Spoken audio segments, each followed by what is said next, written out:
Puji Tuhan, Bapak Ibu saudara yang dikasihi Tuhan, kita tetap masuk dalam pemahaman Alkitab kita dalam kitab Imamat.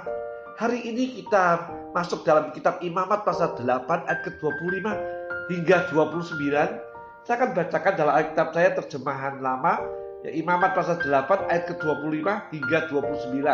Maka diambilnya akan lemak-lemaknya dan ekornya dan segala lemak yang pada isi perutnya dan jala-jala yang pada hampetasnya dan kedua buah punggung serta dengan lemaknya dan bahunya kanan. Maka dari dalam rancang abam fatir yang di hadapan hadirat Tuhan diambilnya abam fatir sekeping dan tanganan roti yang disediakan dengan minyak dan segumpal adonan, lalu diletakkannya di atas segala lemak itu dan di atas bahu yang kanan. Maka sekaliannya yang itu diletakkan yang di atas tangan Harun dan di atas tangan anak-anaknya, lalu ditimang-timangnya akan persembahan timangan di hadapan hadirat Tuhan. Setelah itu maka diambil pula oleh Musa akan semuanya itu daripada tangannya, dibakarnya di atas mezbah, di atas korban bakaran itu. Maka ia itulah korban matikan akan bau yang harum, yaitu korban api bagi Tuhan. 29. Maka diambilnya Musa akan dada itu, ditimang-timangnya akan korban timangan di hadapan hadirat Tuhan. Maka adalah ia itu bagian Musa daripada domba dan korban menantikan, seperti firman Tuhan yang kepada Musa. Bapak Ibu saudara yang dikasihi Tuhan, Imamat 8 ayat ke-25 hingga 29 bicara tentang korban timang-timangan. Semua lemak diberikan pada Tuhan itu mengeluarkan bau yang harum. Saudara-saudariku, bahu kanan, bahu untuk memikul beban. Bilangan 7 ayat 9. Beban apa? Masing-masing mempunyai beban dari Tuhan. Dilantik Tuhan untuk beban tertentu. Kanan itu sama dengan tempat Tuhan Yesus berdoa syafaat. Roma 8 ayat 34. Memikul beban jangan dengan kekuatan sendiri, tetapi dengan kekuatan dari Tuhan. 1 Petrus 4 ayat ke-11. Saudara-saudariku, bawalah selalu dan terus-menerus dalam doa di hadirat Tuhan. Hadirat Tuhan adalah kunci dari segala peperangan dalam medan pertempuran. Keluaran 17 ayat ke-11, Kejadian 32 ayat ke-30, 2 Raja-Raja 13 ayat ke-18 hingga 19.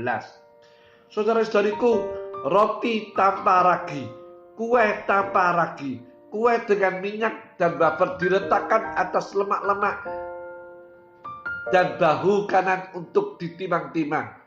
Tepung itu artinya firman Tuhan, ragi itu adalah dosa, minyak itu artinya Roh Kudus. Ada macam-macam bentuk roti, tetapi semua tanpa ragi. Begitu kehidupan yang dilantik oleh Tuhan. Ada macam-macam, tetapi bukan tepung mentah, melainkan sudah cukup diolah dalam dapur. 1 Timotius 3 ayat ke-6. Saudara-saudariku, inilah orang-orang yang sudah lahir baru, lepas dari dosa atau ragi, dan sesudah lama bertobat, sudah cukup diolah dalam dapur api, sudah mengalami sejumlah kesukaran karena Tuhan, dan hidupnya tetap menurut firman Tuhan, lebih-lebih yang penuh dengan pengurapan minyak Roh Kudus. Saudara-saudariku, bukan hidup yang bercacat celah, tetapi yang sudah diolah dengan sejumlah sengsara. 1 Petrus 1 ayat ke-7, 1 Petrus 4 ayat ke-12. Saudara-saudariku, korban timang-timangan, ya, dalam tangan Harun dan anak-anaknya, semua ditimang-timang di hadirat Tuhan, digoncang-goncangkan. Begitu orang yang cinta Tuhan, hatinya seperti terbakar. Lukas 23 ayat ke-32, bergairah. Yohanes 2 ayat ke-17, untuk mengangkat segala korban, bahkan sampai hidup ini rasanya habis untuk melayani Tuhan dengan gembira dan penuh penyerahan. Paulus tak pernah berhenti mengabarkan Injil, menjadi korban, seolah-olah ia digoncang-goncangkan sebab hatinya menyala-nyala oleh Roh Kudus. Filipi 1 ayat ke-21, Galatia 2 ayat ke-20. Saudara-saudariku, orang yang dilantik Tuhan itu mempunyai korban timang-timangan, mempunyai hidup yang berapi-api, bergairah, mempersembahkan dirinya sebagai korban bagi Kristus. Saudara-saudariku yang dikasihi Tuhan, semua dibakar habis seperti dalam Yahya 2:17, 2 Timotius 4 ayat ke-6 sampai ke-7. Orang-orang seperti ini bersedia sampai mati. Wahyu 2 ayat 10. Seluruh hidupnya bagi Tuhan, hidup atau mati. Roma 14 ayat ke-8.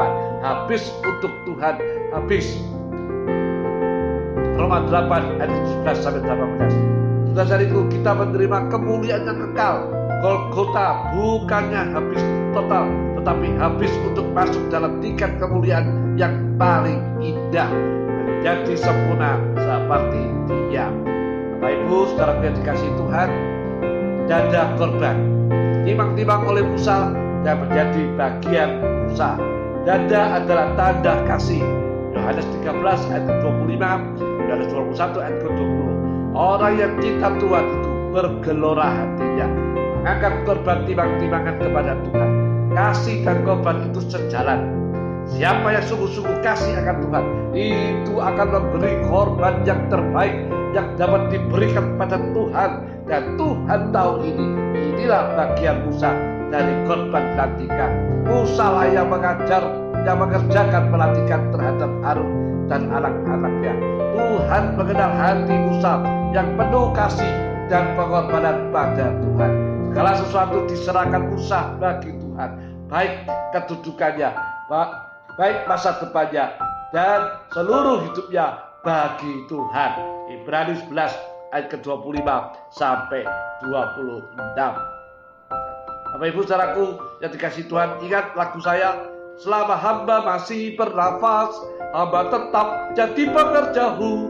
Jikalau nyawaku terlepas, memandang wajah Tuhanku.